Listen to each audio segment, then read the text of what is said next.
ที่ทันเชียงใหม่ลำพูนงุนคลื่นชื่นชมรายการฝากทำกำเมืองให้เลืองลือไกลนำสุขมาให้กายใจแจ่มใสชื่นบานทางขึ้นสีขาวเพื่อชาวประชาถึงชายคาบ้านวิทยุมือถือสื่อสารเชื่อมสัญญาณจากวัดสายมูลมรดกธรรมกำเมืองร้อยเรียงสำเนียงภาษาสืบสานตำนานล้านนาอันทรงคุณค่ามิให้เสื่อมสูญภูมิธรรมเก่าก่อนคติคำสอนอานิสงส์ผลบุญสติปัญญาเพิ่มพูนช่วยหนุนบุญญาญาติโยมพระครูสังวรศิลางที่รักมั่นคงแน่นหนักในฐานะศิษย์พระโพดมทุกลมหายใจตั้งจิตมุ่งหมายนำพาญาติโยมทานศีลภาวนาสร้างสมตามรอยพระบรมโพธิสม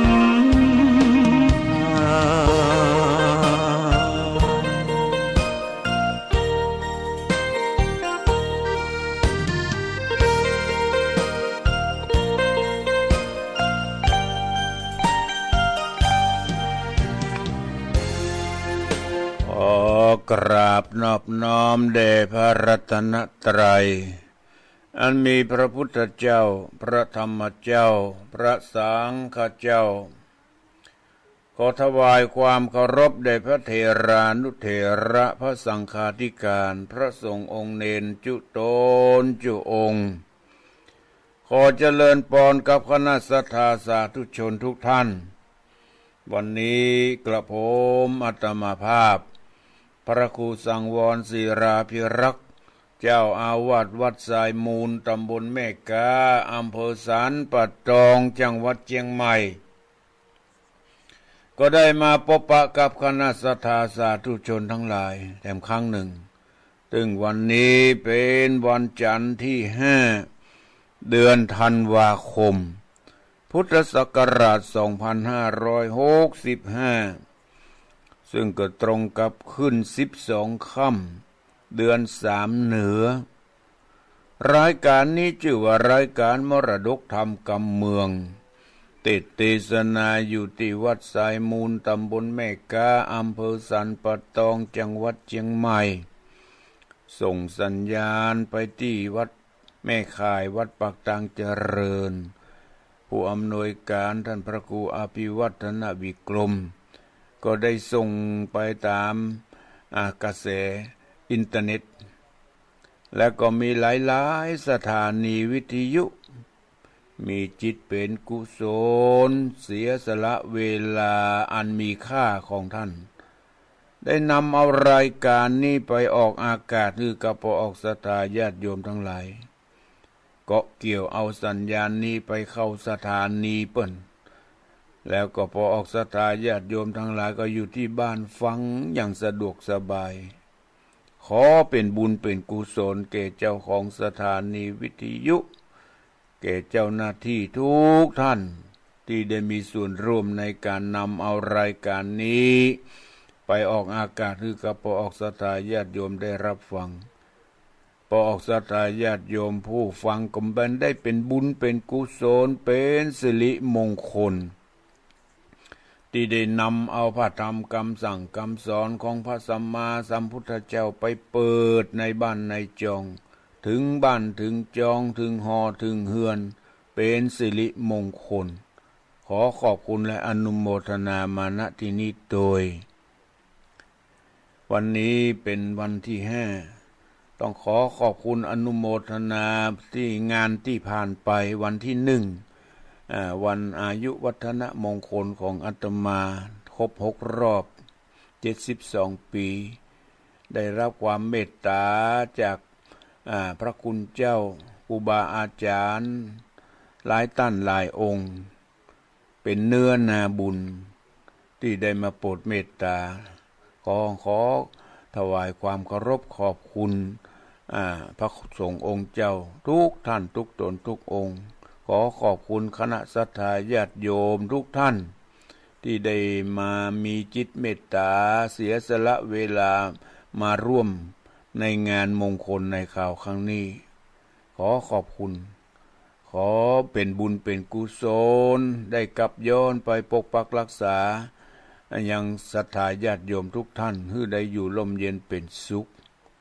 สมดังความมุ่งมา่ปรารถนาสิ่งใดที่อันดีอันงามก็นำไป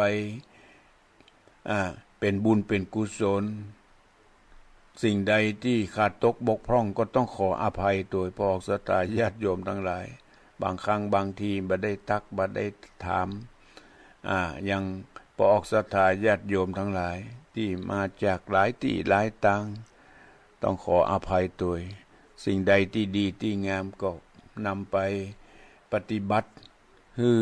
เหมาะสมเป็นบุญเป็นกุศลด้วยกันก็ขอขอบคุณและอนุโมทนามาณที่นี้โดยอาตมาได้นำเอาพระธรรมเทศนาจาดกมาเทศนาที่คงค้างไว้ก็คือมโนราปิ่นเกลี้ยววันนี้มาถึงตอนที่5ตอนที่4ที่ผ่านไปเมื่อวันจันทร์ที่แล้วหลังจากที่นายพรานได้ฆ่าปู่พราหมณ์คนนี้จะมาฆ่าพญานาคลง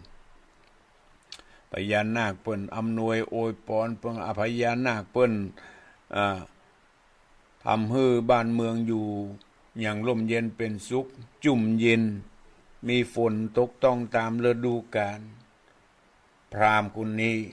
ได้รับใจจากพญาเจ้าเมืองปัญจลนครมากำจัดพญานาค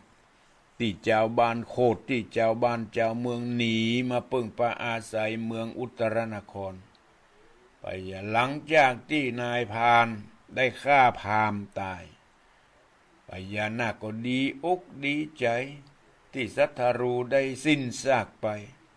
พญานาคอู้กับนายพรานว่าโอ้ท่านมีบุญคุณต่อเฮาแท้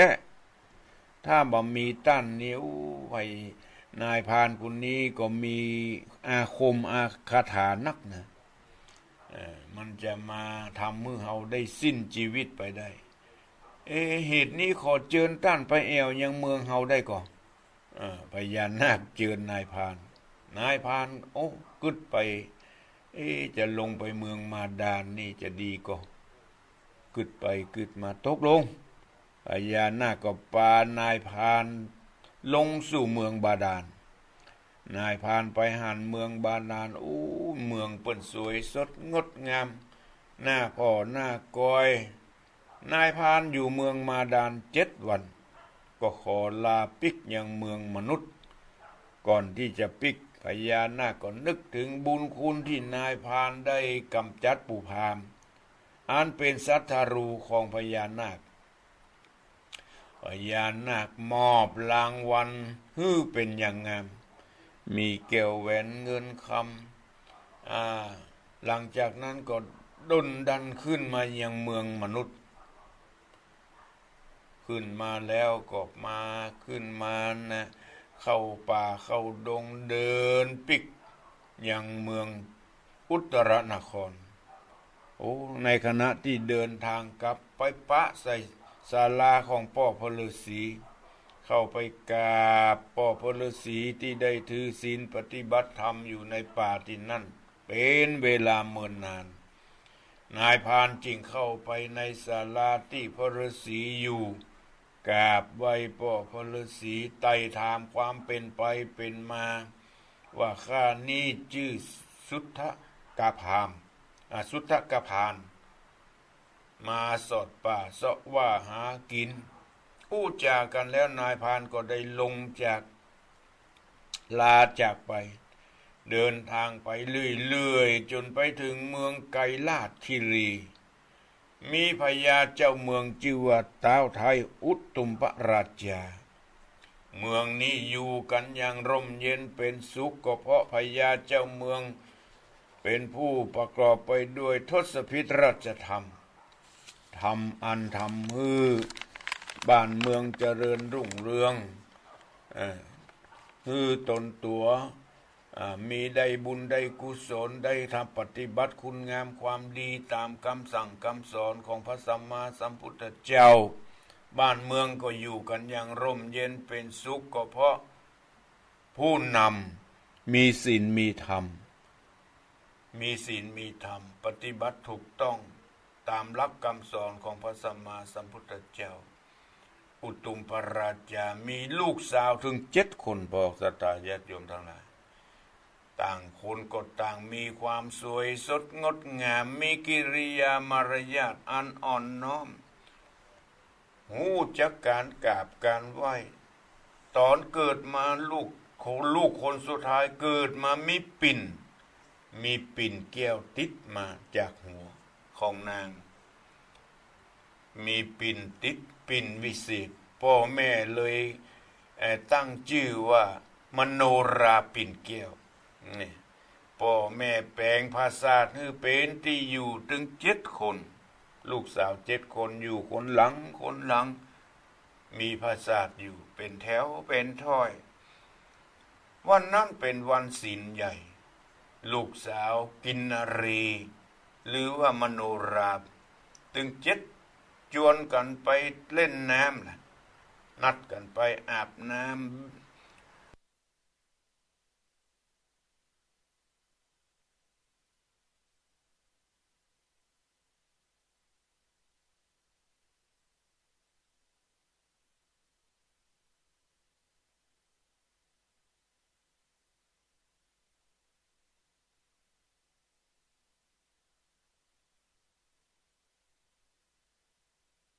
แหงเพราะมันเป็นกินนารีเนาะ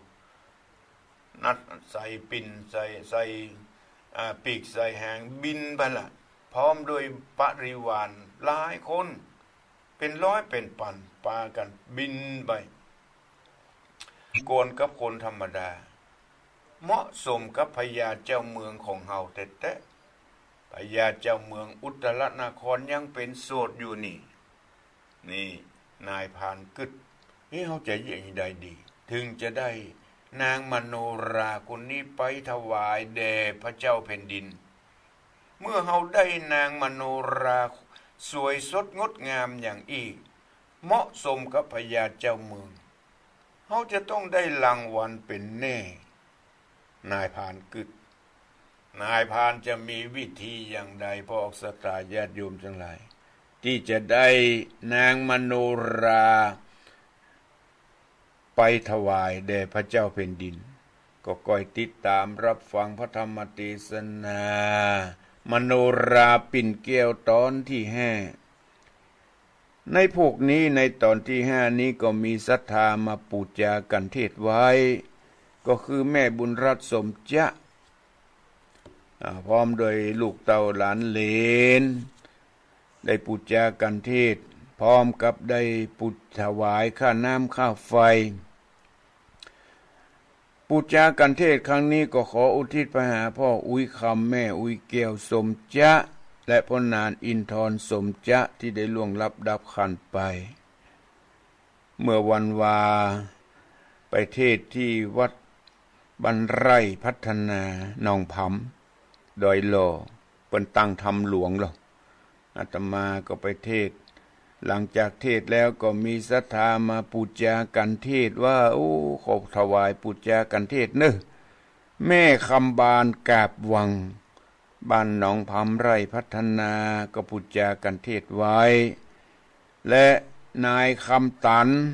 นางน้อยสุขใสบ้านปากตางสามัคคีดอยหล่อได้ปูจากันเทศไว้เช่นกันต้องขอขอบคุณอนุโมทนาเป็นบุญเป็นกุศลแก่แม่บุญรัตน์สมจ๊ะพร้อมลูกเต่าหลานเหลนแม่คำบานกะบวัง บ้านหนองผามไร่พัฒนานายคำตันนางน้อยสุขใส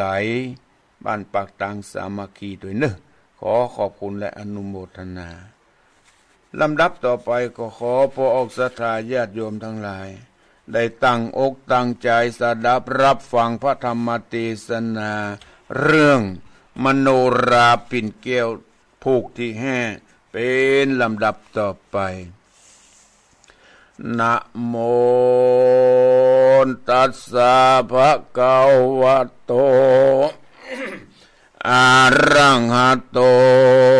สัมมาสัมพุทธัสสะเอกันติวะสังสุทธโกวันเนสเตอุปสังกมิตวาอิทธิติติสันทโวดุราสัพพุริสะทั้งหลายตั้งยิ่งใจน้อยใหญ่ผู้มักไฟเจยบานได้ฮื้อตานเข้าน้ำวัตถุพร่ำปัจจัยมีสินใส5 เซนหูหลีกเว้นตั้งบาปกรรมอันกาหยาบนานาพากันมาตั้งอกตั้งใจฟังธรรมจุงดาจำฟังที่เอาเป็นที่สอนอกสอนใจลำดับไปนาบัดนี้เด็ดเตอเมื่อนั้นนายพานดงดานหนุ่มเนากึดใจเล่าคันนิ่งหมายว่านางตั้งหลายนิสัยหากกูได้นำมาถวายหน่อไทยห่อใจยศองค์อาจสุทธนะกุมารนอตะรงยานบุญกว้างเตียงสมไฟอ่างเตียงตันผ่านดงตันกึดแล้วก็มีใจผ่องแผ้วยินดี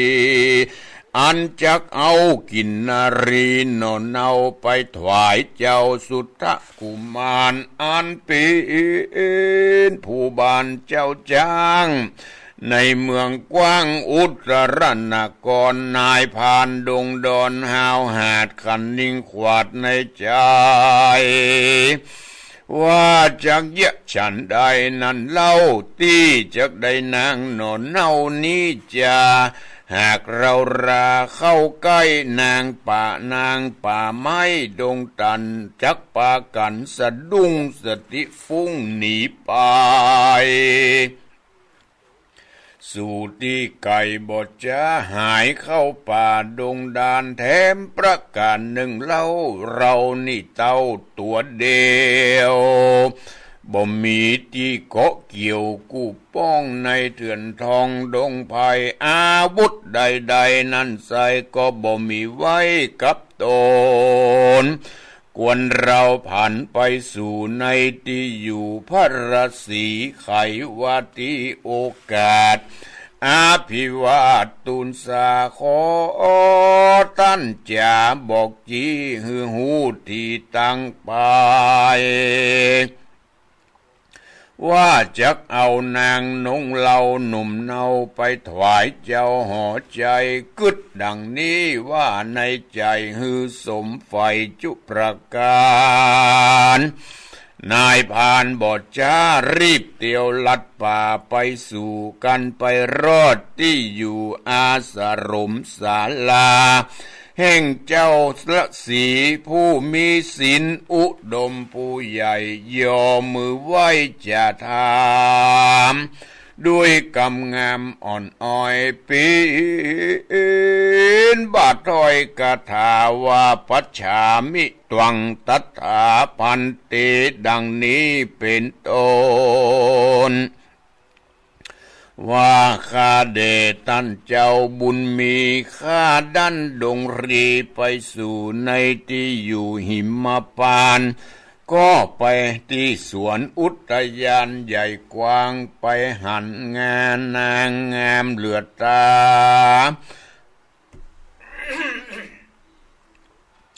ดังคนมาแต่งไว้หันตั้งน้ำใหญ่โบกครณี นอกจากนั้นหันนางกินนารีมวลหมู่บินมาสู่ตาราบจำระอาบกายาดูราตาปัสสาติไว้ข้านี้อยากได้นางนาฏไปถวายเต้าราชหอใจจากยะฉันใดนั้นเล่าฮือได้นางนอนเนากินนารีขอปอพระศรีบุญใหญ่จุงได้เมตตาขุนนาไขขียาบอกเล่าฮือหูเก้าแนวหนาวเด็ดเตอเมื่อนั้นตนเจียงจีผู้เท่าพานเมื่อนายพานหนุ่มเนามาถามก็ไขกำงามตอบถอยว่าดูราเจ้าหนุ่มน้อยนายพานพายเจ้ามีใจใครได้ยังนางกินนารีผู้งามดีหลายหลากหันจักยากนักหนาอันว่าจุมสัทธามบวกกองอันมีในแห่งห้องเมืองคนจุมเวทมนต์วิเศษหรือศาสตรเปตมนต์ญาณบ่อาจจักยับมันใดจ่าเพียบไว้อุปมาเหมือนดังละอ่อนน้อยให้สะซ้อยคืนวันอยากได้พระติดพระจันทร์อยู่ฟ้าบ่อาจได้ว่าฉันได้อุปมาอุปไมยดังนั้นเต่าเว้นไว้ในนากับบวงบาทจริงจักได้นางน้อยนาฏกินนารีเมื่อนั้นอุปุตตะกะผามพานนายพานป่าหนุ่มเนาก็ถามตั้นเจ้าราศีว่าอันบ่วงบาทดีวิเศษมีอยู่เขตแดนใดอันอยู่ไกลนั้นเล่าขอตั้นเจ้าขุนนาไขขียาบอกกล่าวฮือหู้ข่าวตามมีตนเจียงจีผู้เท่ากันพานหนุ่มเนาจะถามก็ไขกำงามบอกจีหูที่ยาวไปว่าดูรานายพานภายน้อยนาอันว่านากับบวงบาทนั้นเล่าหากสืบแต่เก้าเหมือนมาบัดนี้นาอยู่บาดาลต่ำไตเป็นของเต้าไทยนากราชาหากเจ้าได้มาแล้วโสดก็เป็นประโยชน์ดังใจเจ้าสินใสผู้เท่าได้บอกเล่าไขปันนายพานดงตันหูแล้วมีใจผ่องแผ้วเจยบานก็ยอมมือสารกลมเก่าไว้ซึ่งเจ้าป้อพระศิรีบลาหนีบอดจ้าเตียวเข้าป่าดงไผ่เต้าหมายใจไปสู่ในที่อยู่โบกครณีที่เจ้าปุรีนักน้ำอยู่สร้างพรำไปในกันว่าไปรอดแล้วที่สละแก้ววังตาลนายพรานดงดานหนุ่มเนาขันนิ่งเล่าในใจว่าจักเยะฉันใดนั่นใส่ที่จักได้นักขบวงบาทจากเท้าราชนากาอันว่าตัวเราราเมื่อก่อนก็ได้เกยไปสู่บ่อนบาดาลตนเต้าผู้บานนักน้ำเกยอู้พั่มขี่ยาบอกเรามานั่นใส่ว่ากันเราเดือดไม่มองผ่านบอดเจยบานลำบากหรือทุกยากอันใดจุงเร็วไวมาสู่ในที่อยู่ทาราเอามือขวาจี้น้ำแล้วกึดใจพั่มขันนิ่งในกึดถึงเต้าห่อใจยศใหญ่ก็จักสมมักไฟจุประการนายพรานดงดานกึดแล้วก็มีใจผ่องแผ้วยินดีก็รีบไปสู่ริมนาทีบอดจ้าแล้วเอามือกวาดจี้ใส่น้ำใหญ่ทาลาแล้วกึดหาเต้าราชอันอยู่ภาษาทในเมืองบาดาล บ่ปอนนานเนินจ้าก็มีศีลนาผู้กล้านากราชอันองอาจอาสาว่าดูรานายพานดงรามหนุ่มเนาเตียวไต่เต้ามาหาประสงค์อันใดจานั้นใสหรือร้อนไม่เคืองขีจุงไขว่าตีบอกกล่าวฮือหูข่าวแนวนาวเด็ดเตอเมื่อนั้นนายพานหนุ่มเนาก็ตั้งเก้าไข่กำว่าคาเดองค์คำเจ้าฟ้ายุดอาจการจาข้านี้นาไข่ได้สิ่งหนึ่งไว้กับตัวกับตูนบทใจกุนทนมุกกมาศบทใจแก้วก็อาจเรื่องเสียงบทใจคำแดงสายซอยบทใจเวนใส่ก้อยวันไว้บทใจเวียงใจภาษาดบทใจนางน้อยนาดนารีอันเต้าหากมีอยู่แล้วเตียงบอกกาดแก้วใจโตนเตียงปอยอยันนึคาอันบ่ายนามาขอเต้าสบนาคราชฟังโอกาสตุนสาอันนายพานดงหนามากล่าวตูนตั้นเต้าหอคามก็ไข่กำตอบถอยด้วยกำอ่อนอ้อยจะหวานว่าดูรานายพานหนุ่มเนากำอันเจ้าติมาขอหากเรารามมีไว้จักปันหือใดจุอันขอเจ้าไข่ปันกาวจีหูที่ประสงค์พรานดอนดงป่าไม้ก็ยอมือไว้ตุนสาไขขียาบอกเต้านาคราชาว่าข้าเดพญานาคเจ้าวันก่อนนั้นเล่าข้านิสายเข้าป่าไม้ดงดอนไปหันนางกินนอนมวนหมู่มาอาบน้ำอยู่โบกครณีโฉมนางดีบ่น้อยงามซ้อยลอยโสภาคาผาตนาใครได้เอานางนาไทยกินนารีเพื่อถวายหน่อมุนีกินกูอันเป็นเต้าอยู่เมืองอุตรนครเพื่อฮือใบนาลือจาตัวฟ้าเด่นไก่ฮือปีนปัจจัยช่วยกำได้ล่วงล้ำเหตุนี้ข้าตัวข้าจริงอ้อยนาภายพันมาหาเต้าหอจันยศอาจเพื่อมาขอนาคบวงบาทนั่นสายขอเต้าไทยผ่าปาลาได้ขุนนาอันติคาขอวานเด็ดเตอตั้งสุดวานนากราชาเมื่อนั้นเต้าไทยใหญ่นากราชาฟังนายพานนานั้นสายยอมือไว้อัญจุลีแล้วมาขออาวุธดีองค์อาจคือนาคบวงบาทนั่นลาวเต้าเป็นเจ้าหอคำก็ไข่กำตอบถอยด้วยกำอ่อนอ้อยจะหวานว่าดูราสหายเหยหนุ่มเนาอันว่าสมบัติเมืองเรานี่เล่ามีมาก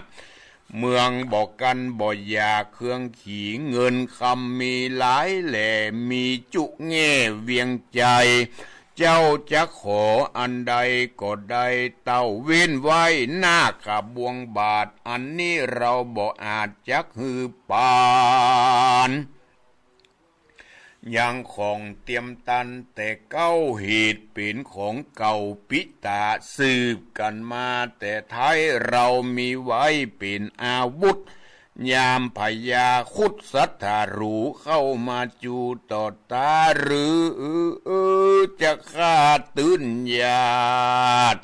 กันมีนาคบวงบาทวิเศษจักป่าป้นขีดวำวายอันว่าคุดตั้งหลายมวลหมู่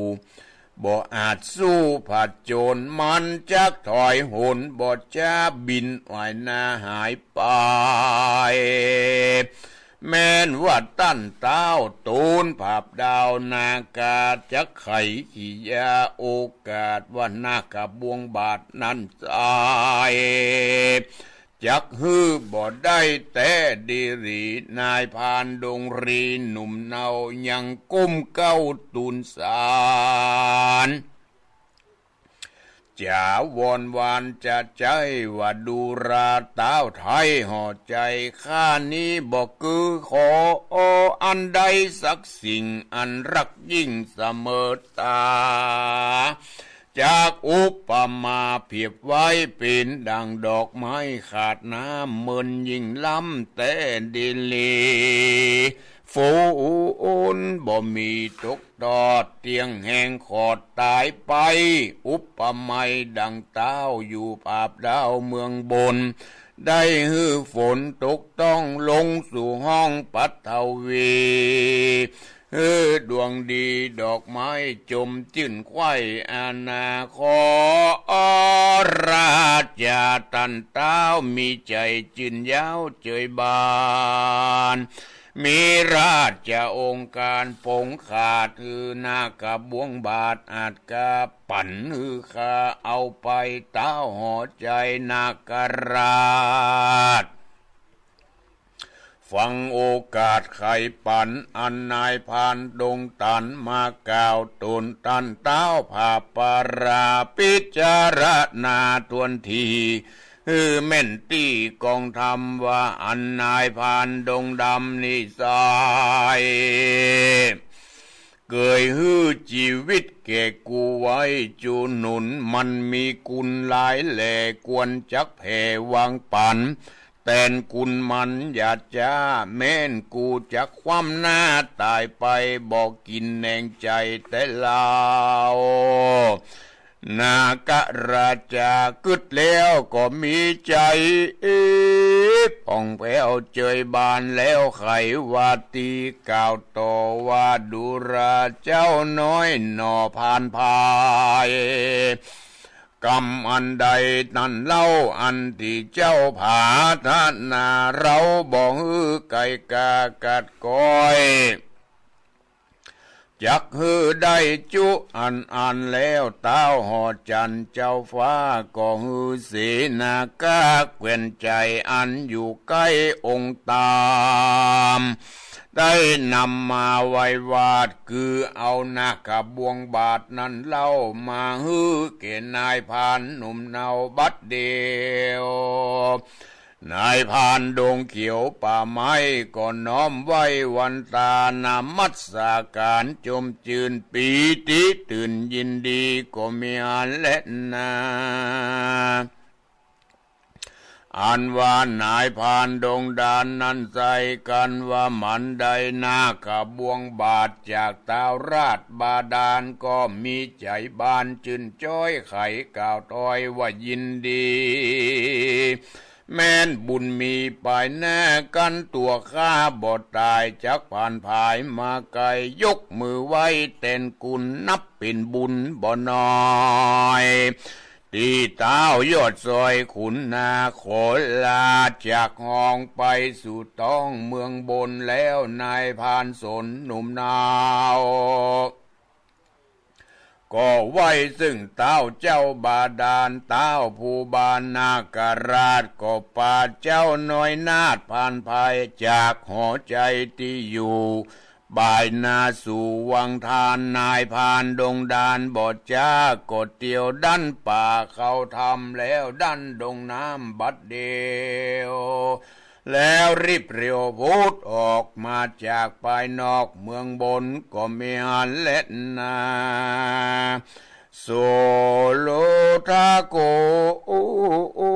อันว่าปุตตะกะพานป่าสานั้นใส่กันว่ามันได้นาคบวงบาทจากเตาราชนาคามันก็รีบดาไก่เก่าปิกไปสู่ที่เก่าเดิมทีคือที่นางกินนารีตั้งหลายมวลโมลงมาสู่เดิมอ่อนนายพานดงดอนบอดจ้าเขาลบซ่อนป่าเฟือยบัง พอหายังนางนอนเอางามบ่เศร้ามโนราอันเคยมาอาบน้ำตึงวันก่อนพร่ำเคยหานตาสะมิงคาเนในขณะนั้นเล่านางตั้งจิตนอนเอากินนารีการตึงยามดีอาบน้ำก็พร้อมพั่มเพียงกันบินผ่ายผ่านวายวาดมาด้วยลวงอากาศเวหาข้ามไพศาลลงสู่ในที่อยู่วังทานมีปริวารหลายพันตัวปีนหมายแวดล้อมยายเป็นตานางนรากินนาลีปีกแหงมีถอดไว้แล้วลงสู่น้ำใหญ่เล่นน้ำสลับเย็นใจนางตาจากไข่ล่องสาวสนันดาวดงตาลสนุกมันมวนเล่นวิทวิ่งเต้นไปมาก็มีอันและนาตะตาในกาลนั้นเล่านายพานหนุ่มเน่าดงพายพกอยู่บ่อไก่แต่ใส่อยู่คุมไม้เฟยนาหันนางกัญญามวลหมู่อาบน้ำเล่นอยู่ในวังทานงามเจียงคานหลายแหล่บนหนุ่มบอกแก่เสมอกันนายพานดงตันสั้นพอหันนางน้อยหนอมโนรางามปอตาเหมือนเปิ้นแต้มสองฝ่ายแก้มเรื่องไรบ่มีนางใดในโลกไตมาเปรียบได้เหมือนกับนางมโนรานางนี้นะปึงแล้วปึงกับเจ้าหนอแก้วตะรงยานนายพานดงดานบอดจ้าออกจากป่าเฟยบาง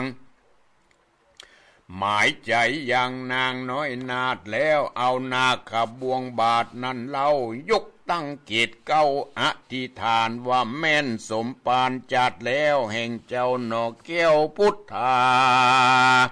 กับนางมโนราหนอไทยได้สร้างกันไว้ตัวกันการพายผ่านนาขบวงบาทขออย่าได้กาดไกลกรากันนายพานดงนาอธิษฐานกล่าวแล้วก็ซัดขว้างบวงบาทแก้วบัดเดียวบวงขนักกับบวงบาทนั้นเหลวไววาวาดไปมัดเอานางน้อยนาดมโนราพานดงนาบทจารีบจักกว่าป่ามาลากเข้าป่าดงพายนางบุญมีร้องร่ำให้สนั่นก้องดงตันก็มีฮันเลนนาตัดสมิงคันเนในขณะนั้นนางนาไทยกินนรีอันเป็นปี้นางบุญมีโนลาหันนางเว้นฟ้ามโนราร้องเววาไม่มาดมีหน้าขบวงบาทจ่องห้องจ่องห้อยมัดนิ้วก้อยนางไว้มีนายพานบาปใบจักลากปานางน้อยนาดหายหนีจุมกินนารีตั้งหลายมวลหมู่อันอาบน้ำเล่นอยู่เนืองนั้นเขาหันกันบอดจ้าก็รีบขึ้นสู่ต้าน้ำไปบนกูลาหุนสาสาวร้องอื้นเปล่าหาการเอาปีกและหางไผ่ใส่ซุบสอดแล้วก็บินจอดหนไก่ต่างจากไข่กาวอู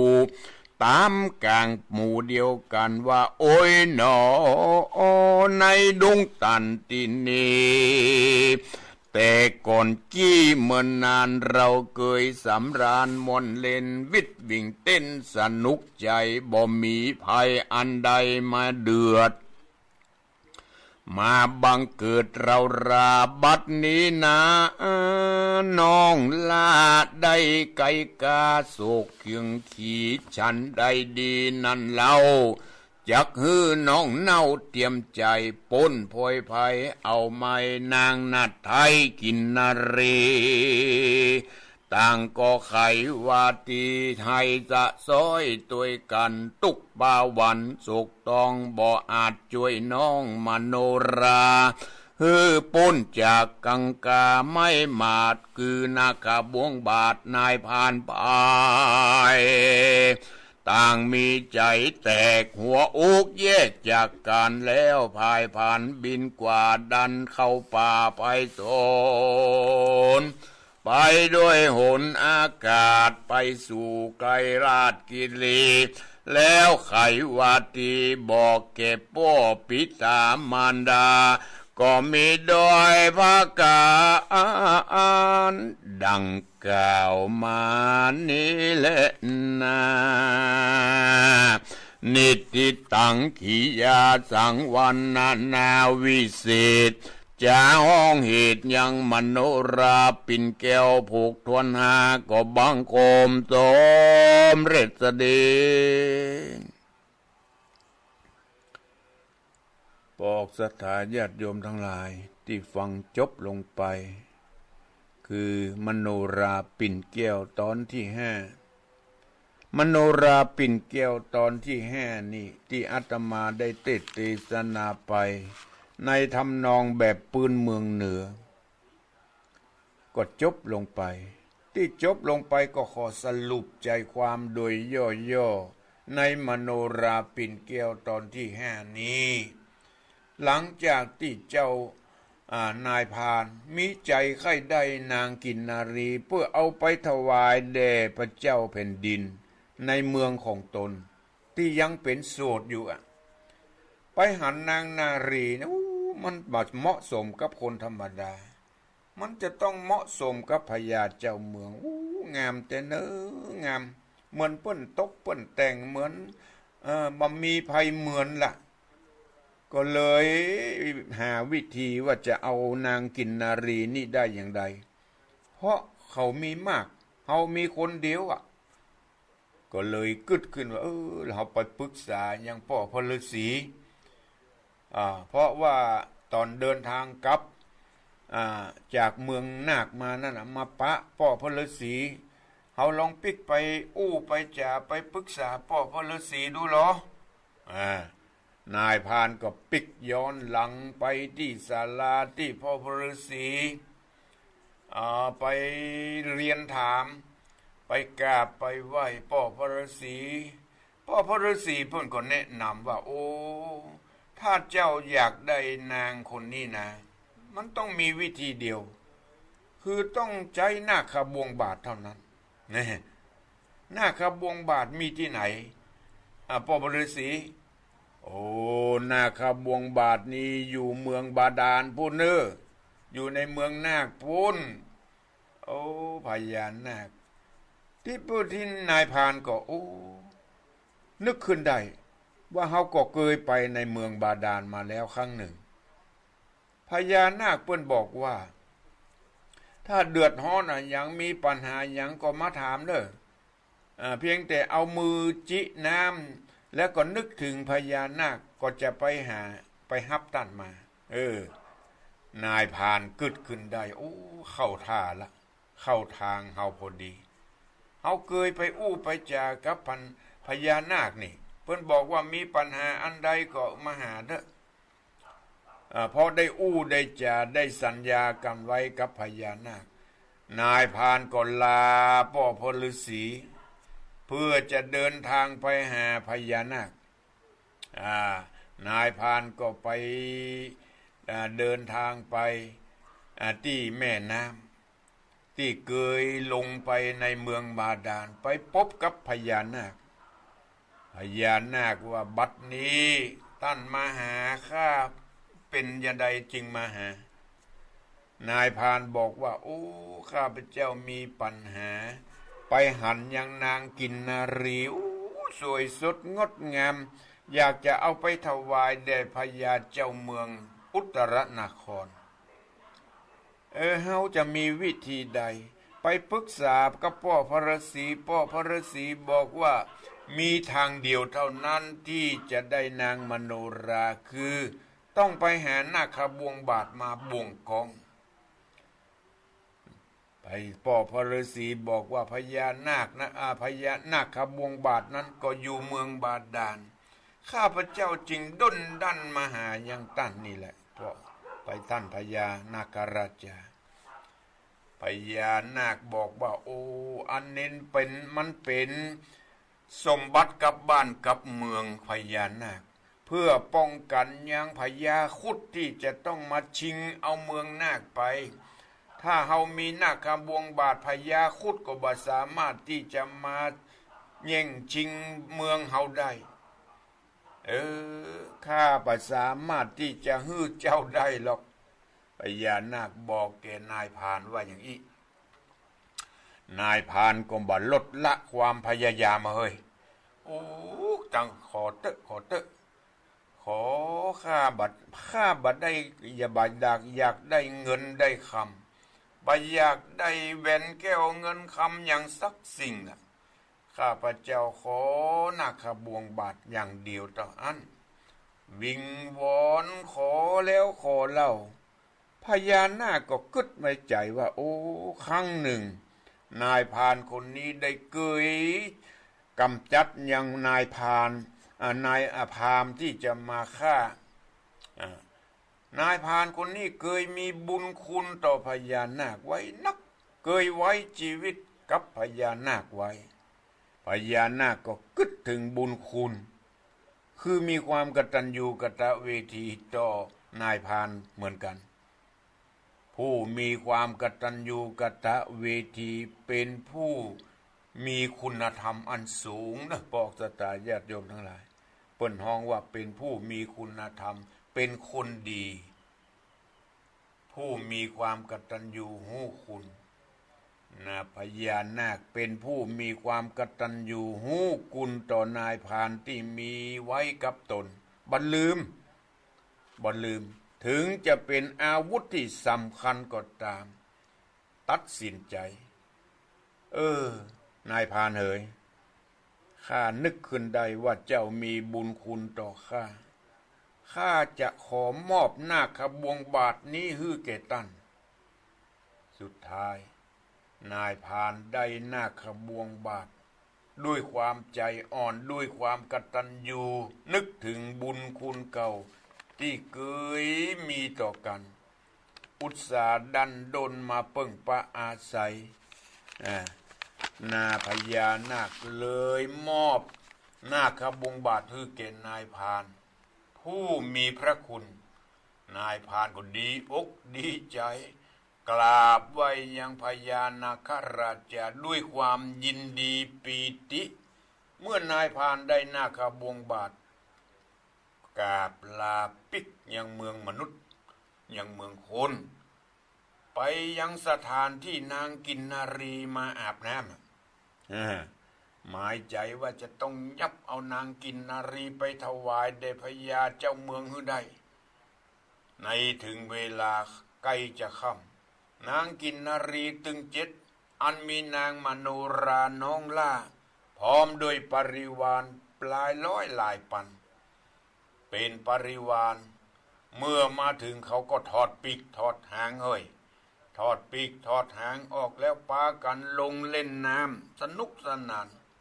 ในขณะนั้นนายพรานพกพอ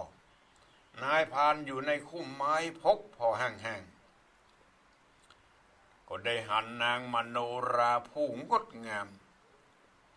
นางมโนราปิ่นเกลียวที่ต้องการคนเดียวเท่านั้นคือนางมโนราน้องล่าเพื่อเอาไปถวายพญาเจ้าเมืองอุตรนครเมื่อได้โอกาสหันนางมโนราอยู่คนเดียวเดินมาน้ำนายพรานเวียงนาคบวงบาทขึ้นไปก่อนที่จะเวียงอธิษฐานด้วยว่าถ้าบุญสมปานในชาติปางก่อนของนาง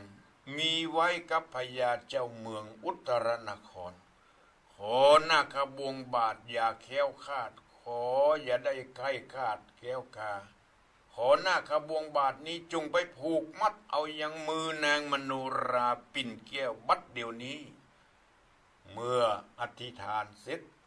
ก็วางนาคบวงบาทนั้นไปนาคบวงบาทนั้นไปมัดเอานิ้วมือนางมโนราเมื่อมัดได้แล้วนายพรานก็ดึงมา ดึง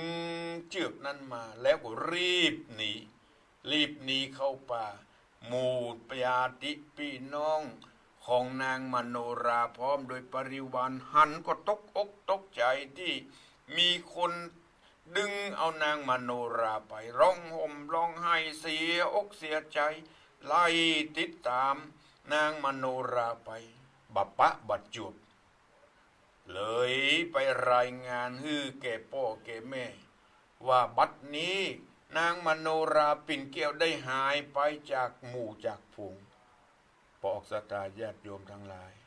นางมโนราปิ่นเกลี้ยวจะเป็นร้ายดีอย่างใดก็ติดตามรับฟังมโนราปิ่นเกลี้ยวในตอนต่อไป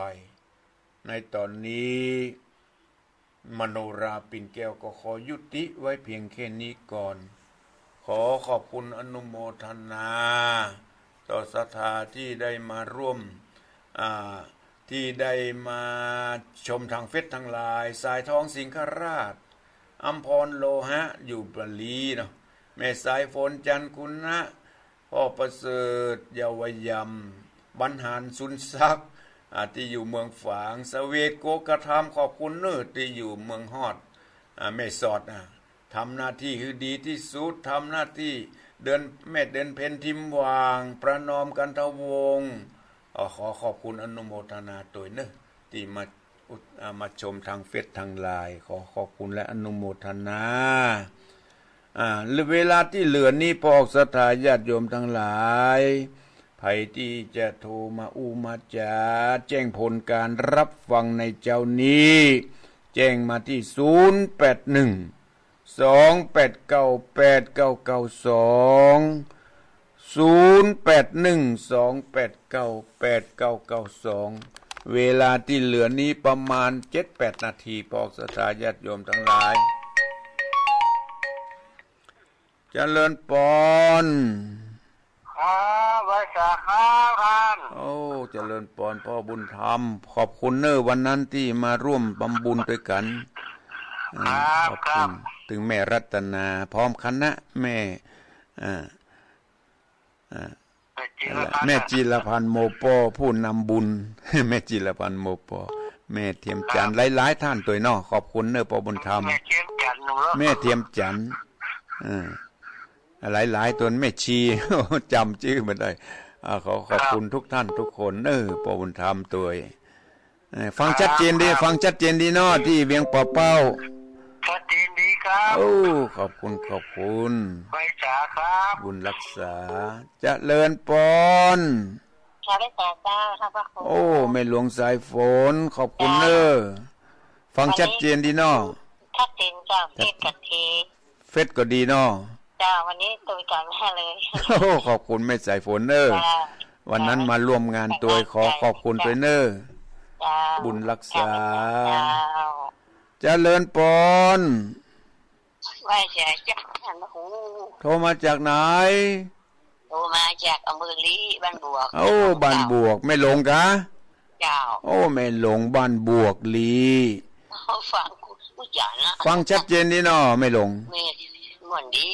ม่วนดีเนอะวางไปเลยพันธรรมคำสั่งคำสอนเป็นธรรมโอสถเป็นยารักษาจิตรักษาใจคือศรัทธาญาติโยมได้จุ่มเนื้อเย็นใจมีอายุมั่นขวัญยืนโลพอศรัทธาญาติโยมทั้งหลายธรรมโอสถฟังไปมีความจุ่มจื่นทำให้ชีวิตมีชีวิตชีวาถ้าตั้งใจฟังถ้ามีใจในคำสั่งคำสอนของพระสัมมาสัมพุทธเจ้าฟังไปฟังไปทุกตนทุกองค์ไม่หลงขอบคุณบุญรักษาเจริญพรรักษาเจ้าธรรมโคไม่คำนวณกะไม่อุ้ยอินนะเจ้าแม่อุ้ยอินขอบคุณที่ได้ฝากปัจจัยมาร่วมทำบุญแม่อุ้ยอินฟังชัดเจนดีเนาะที่เมื่อยแม่สาบเจ้าชัดเจนบ้านทุ่งเรดิโอนะเจ้าดีแล้วบ้านทุ่งเรดิโอ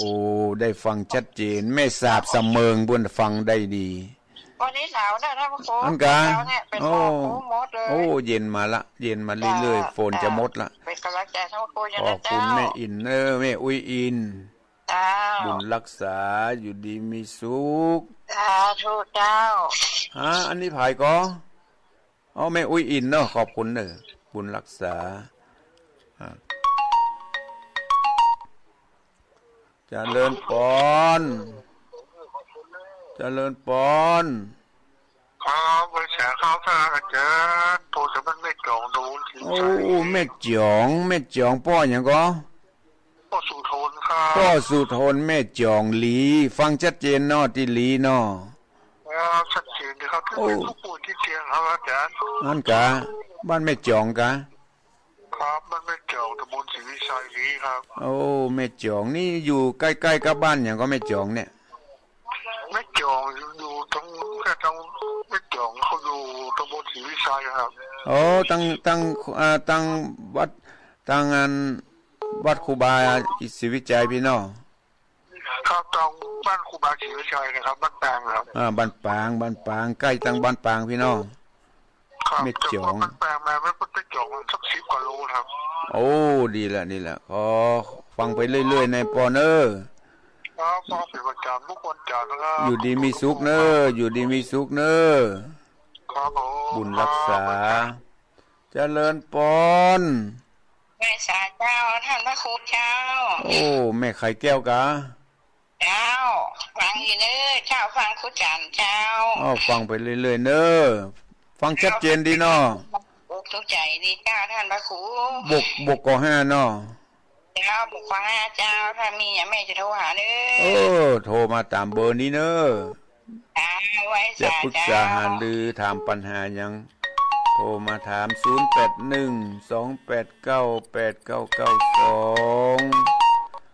เจริญปอนไว้สาครับลุงโทรมาจากเมืองน่านนี่เนาะครับนี่พ่อนันประเสริฐพ่อนันประเสริฐเมืองน่านน่าน้อยม่วนดีก็ฟังไปเรื่อยๆเนอะพ่อนันเนอะฟังไปเถอะเป็นธรรมโอสถเป็นยาปากหนึ่งเหรอทำคำสั่งคำสอน